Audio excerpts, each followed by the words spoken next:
नमस्कार, मेरा नाम है जूली। आप देख रहे हैं न्यूज़ 18 का डिजिटल प्लेटफॉर्म। नए साल में नए बजट को लेकर केंद्र सरकार की तैयारी पूरी हो गई है और इस बार के बजट में दो बातें खास होने वाली हैं।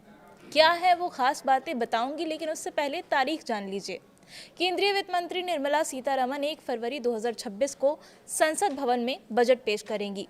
बजट को लेकर सरकार और वित्त मंत्रालय की तैयारियां अब अंतिम चरण में है।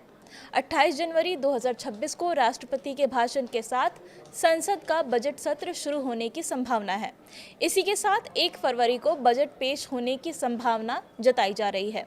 सत्र का पहला चरण लगभग 3 हफ्ते तक चलने की उम्मीद है और इसमें राष्ट्रपति के अभिभाषण पर चर्चा, केंद्रीय बजट पेश करना, बजटीय प्रस्तावों पर बहस और वित्त विधेयक पेश करना शामिल होगा।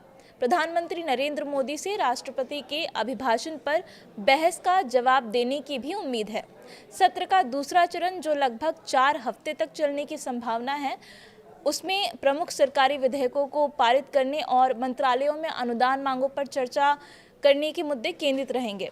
किसानों से लेकर नौकरी पेशा लोगों तक, शिक्षा से लेकर रेलवे और इंफ्रास्ट्रक्चर तक हर वर्ग के लोग इस बजट का बेसब्री से इंतजार कर रहे हैं। इस बजट को लेकर के काफ़ी सारी उम्मीदें जुड़ी हुई हैं। और अब आते हैं बजट की दो खास बातों पर। तो पहली खास बात यह है कि भारत का आम बजट पहली बार रविवार के दिन पेश किया जाने वाला है। इस साल 1 फरवरी को रविवार का दिन पड़ रहा है और पहली बार बजट रविवार को पेश होगा। इस दिन गुरु रविदास जयंती भी है, जिसके कारण कई जगहों पर छुट्टी रहेगी। रविवार को सरकारी दफ्तरों से लेकर शेयर बाजार भी बंद रहते हैं। और अब दूसरी खास बात की भी बात कर लेते हैं। इस बार के बजट में आपको अपनी राय देने का मौका मिला है। जी हाँ, केंद्र सरकार ने माई गॉव के आधिकारिक एक्स अकाउंट पर पोस्ट शेयर कर नागरिकों से कहा है कि केंद्रीय बजट 2026-27 के लिए अपने सुझाव दें और समावेशी विकास के लिए नीतियां बनाने में मदद करें।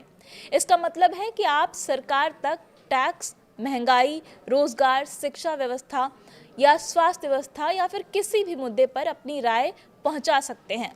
यानी अगर आपके मन में बजट को लेकर कोई भी सुझाव है, कोई आवेदन है, किसी तरह की कोई राय है, तो उसे आप सीधे सरकार तक पहुंचा सकते हैं। ये पहल आम लोगों की भागीदारी बढ़ाने की दिशा में बहुत बड़ा कदम माना जा रहा है।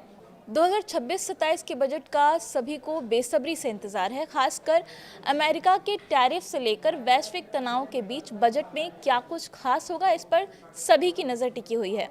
अनुमान है कि देश की विकास दर को बढ़ाने के लिए सरकार बजट में कुछ बड़े ऐलान कर सकती है। सरकार आयकर दाताओं की संख्या बढ़ाने पर जोर दे सकती है, क्योंकि वर्तमान में 150 करोड़ की आबादी में से केवल 3 से 3.5 करोड़ लोग ही आयकर का भुगतान करते हैं। पिछली बार 12 लाख की आय पर छूट एक महत्वपूर्ण कदम था। अब इस साल के बजट में सरकार क्या फैसले लेती है, इस पर सबकी नज़र है। और 1 फरवरी को जब वित्त मंत्री निर्मला सीतारमण बजट पेश करेंगी तो सारी बातें साफ हो जाएंगी।